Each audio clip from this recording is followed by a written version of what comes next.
the third video for 5-2, our 5-2 lesson is going to be over factoring. Again, sum and difference of cubes. We're going to start off with a little bit of a review. So remember that when you're factoring, that you always look for a GCF first. So on problem number 1, it has a GCF of x that I factor out, and I'm left with 3 minus 4x. I'll look at that polynomial that's left, 3 minus 4x, and think it does not factor anymore, so I stop. Number 2 has no GCF. There is no number or variable that goes into both of those terms. But I notice that they are both squares. 9 is a square, 4 is a square, x squared is a square. So it's going to factor into the difference of 2 squares, and that was 3 minus 2x, 3 plus 2x. Number 3, again, no GCF. This time when I look at it, it is not. It's got a bunch of squares because 81 and 36 are both squares. But this time it's not a difference. So this one does not factor any further, and we're going to stop with it right there. So today what we're really going to learn new is the sum and difference of cubes. So what is a cubed number? Well, anything raised. 1 raised to the third is 1. 2 raised to the third is 8. 3 to the third is 27. 4 to the third is 64. 5 to the third is equal to 125. So we need to keep these numbers in our mind as well today, because those are perfect cubes. So this time, as we work through this, just a general pattern here. To find the first pattern, if I have an a cubed plus a b cubed, I'm just going to take the cube root of that, which is a, cube root of that, which is b, and this is going to be the same sign as the original problem. So over here, I'm going to have a, same sign as minus b also. So now you're going to use that very first parentheses, a plus b, and you're going to come up with the second parentheses that's going to go there. And so what I'm going to do is, where am I going to put this? So if I have got here a plus b, so I'm going to call a is going to be my first term, and b is going to be my second term. If I'm going to do this first spot here, I'm going to do first term times first, so it's going to be a times a, which is a squared. I'm going to put the opposite sign, so if originally I had a plus up there, I'm going to use a minus. Then I'm going to say first term times second, so it's going to be a times b. This place is always plus, and then the second term times itself, so b times b, which is b squared. And you can see that done below here. I have a cubed plus b cubed. First parentheses is the a plus b here. And then the second parentheses is a times a, which is a squared, minus a times b, which is ab. Always plus b times itself, b squared. But if it starts with a minus, I have a minus b, then it becomes a squared. Opposite sign now is a plus, still ab, always plus, and then b times itself is b squared. So let's try one of these and see what it looks like with numbers. All right, so 8 is one of our perfect numbers. It's 2 cubed, so this is really 2 cubed x cubed minus 3 cubed. So we can see that everything is cubed. So when I factor that, what I'm going to do then, my first parentheses is going to have a 2x, same sign, minus 3. That'll be my first parentheses. And the next parentheses, I'm going to take the 2x times itself. So 2x times 2x is 4x squared.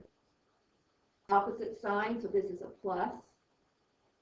Then I'm going to multiply the two terms together, a times b. So 2x times 3 is going to be 6x. Always a plus, and then 3 times 3 is 9. And that's the answer. This will never, does not factor again.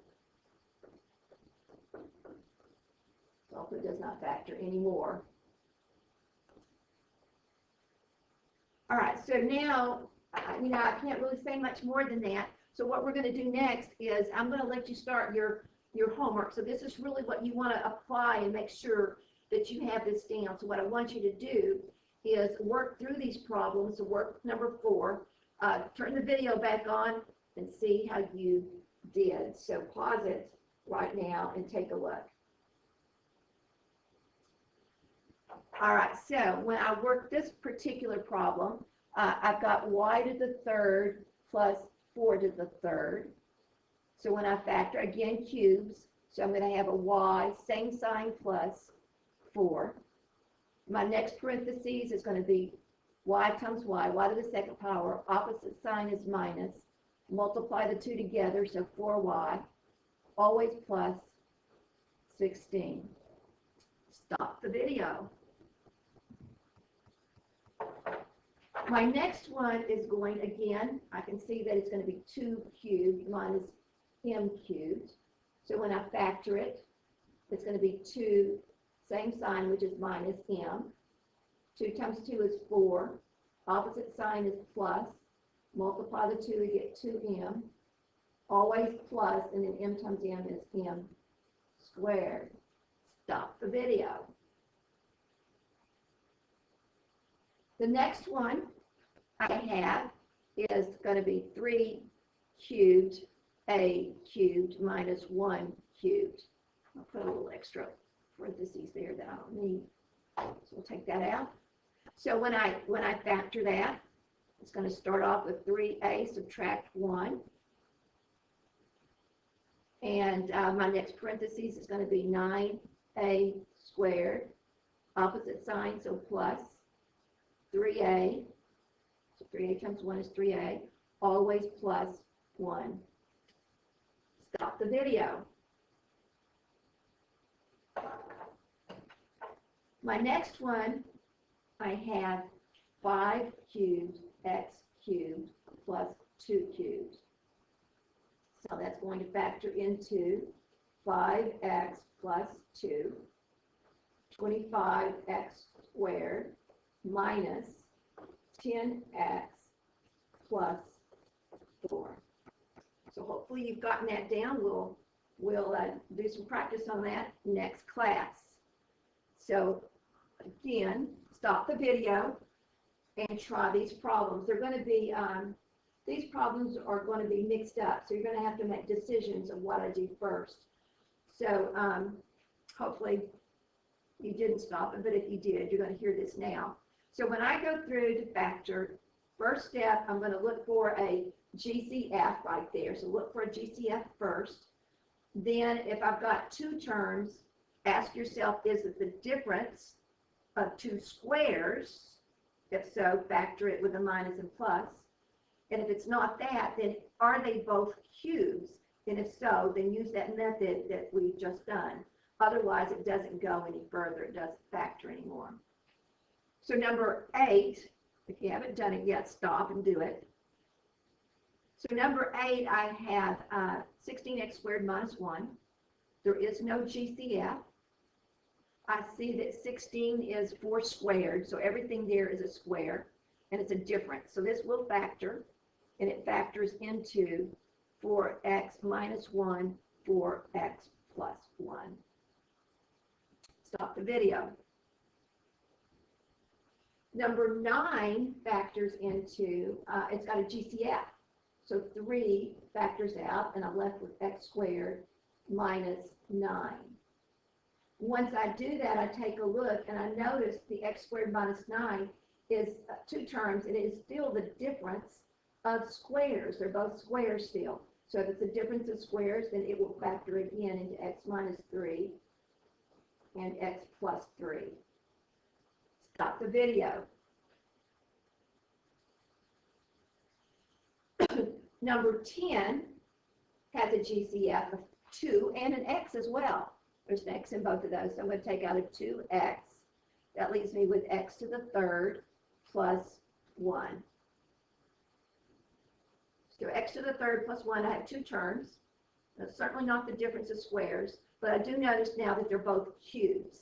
So I'm going to factor it with my cube routine.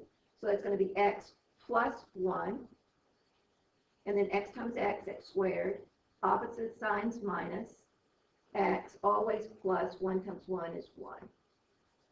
And that's it on that one. So stop the video. And number 11.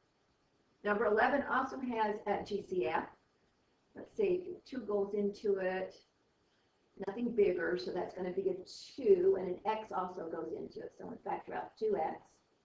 That leaves me with 9x squared plus 25. All right, so I noticed that everything there is a square. 9x squared, 25, they're all squares. However, this time there is a plus.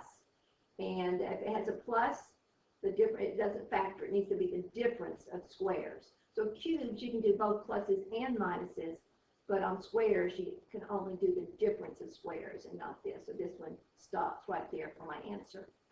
All right, so you are done with your notes right now. Have a good time. Bye.